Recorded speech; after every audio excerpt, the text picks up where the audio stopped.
Donc historiquement, j'ai élevé un troupeau de blanc-bleu un peu croisé, donc avec les veaux au pis.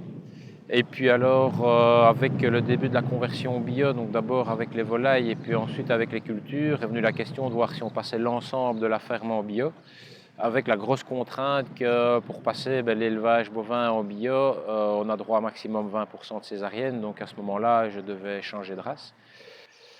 Et alors après, voilà, je voulais faire un choix entre la Salaire et l'Aubrac, donc pour ça je suis descendu dans le Massif central.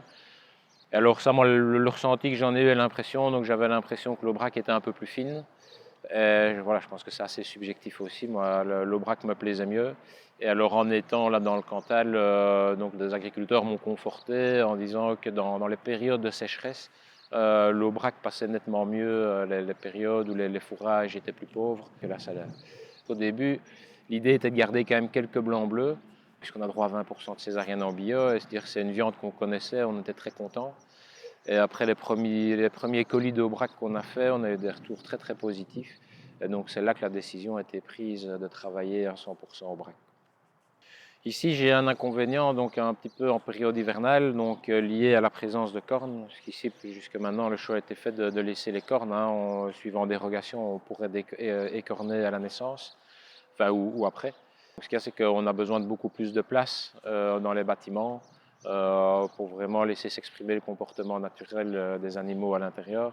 Donc ça, économiquement, c'est un petit désavantage puisque ça coûte plus cher au niveau de l'hiver. Avec le changement de troupeau et l'évolution, donc je pensais à la base tourner de la même manière qu'avec les blancs-bleus, donc à savoir réformer les vaches vers 6 ans. Alors je me suis vite rendu compte que c'était un non-sens économique parce qu'une Aubrac à 6 ans est assez légère, elle n'a pas une grande valeur économique donc, au niveau de la viande. Par contre, elle a beaucoup de valeur dans le troupeau parce qu'en fait, elle a déjà élevé plusieurs veaux. Et donc, c'est des animaux qui connaissent bien la ferme, voilà, où il n'y a quasiment pas de problème au village. Donc, c'est une facilité pour moi. Tandis que les génisses, c'est un petit peu plus compliqué au premier village. Et donc, assez rapidement, le choix s'est fait de reporter l'âge de la réforme. Donc, on garde à peu près un tiers des génisses pour le renouvellement et 2 tiers sont pour la production de viande. Donc à ce moment-là, les génisses vont être engraissées, elles seront bonnes à commercialiser à l'âge de 30 mois. Maintenant ici, depuis 2 ans, il y a un marché qui s'est ouvert sur le veau sevré.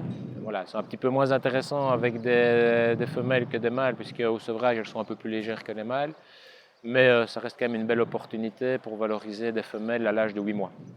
Donc il y a une partie des femelles qui part à l'âge de 8 mois et une autre qui va rester jusqu'à 30 mois donc, pour vendre. Voilà. Ce qu'il y a, c'est que donc, là, on est sur une viande qui va être fort jeune, donc tendre, et fort goûteuse. Donc on se rapproche de quelque chose aussi de ce que connaît le consommateur avec la viande blanc-bleu. Donc c'est quelque chose qui est fort apprécié des bouchers aussi.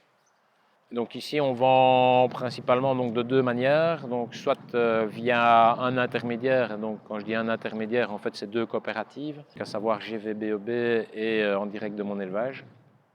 Et puis alors après, comme voilà, on aime bien aussi manger nos produits, on le propose à d'autres personnes, mais donc on fait des colis à peu près 4 fois par an.